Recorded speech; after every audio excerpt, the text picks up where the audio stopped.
चलो तो आज सुबह सुबह ही मैं आ गया हूँ नई शॉप पर और इधर लैपटॉप में काम चालू कर दिया है मैंने और भैया ने प्रोजेक्ट बनाने का।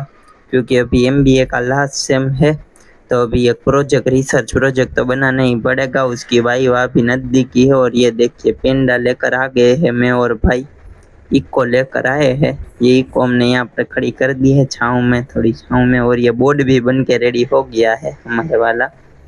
तो एज यूजुअल देखिए शोरूम में भाई बैठा हुआ है और इधर शोरूम का काम कर रहा है, थोड़ा थोड़ा प्रोजेक्ट का हेल्प कर रहा है। तो अभी फटाफट ये देखिए प्रोजेक्ट बना के गुलाब जामुन रोज सब कस्टमर को समझाते हैं। इधर देखिए आंसू आ गया, ये हमारे यहाँ आंसू आ गया है क्योंकि हमारे यहाँ ऑर्डर था गुलाब जामुन का जो है 7.5 किलो और एक है 2.5 किलो।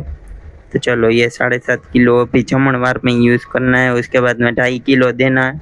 यहाँ पर देखिए फ्रेश गुलाब जामुन जो बन के रेडी हो गए हैं, मस्त ताज़ा ताज़ा बना डाला है, स्पेशल गाय के दूध के मावे से। तो चलो मिलते हैं।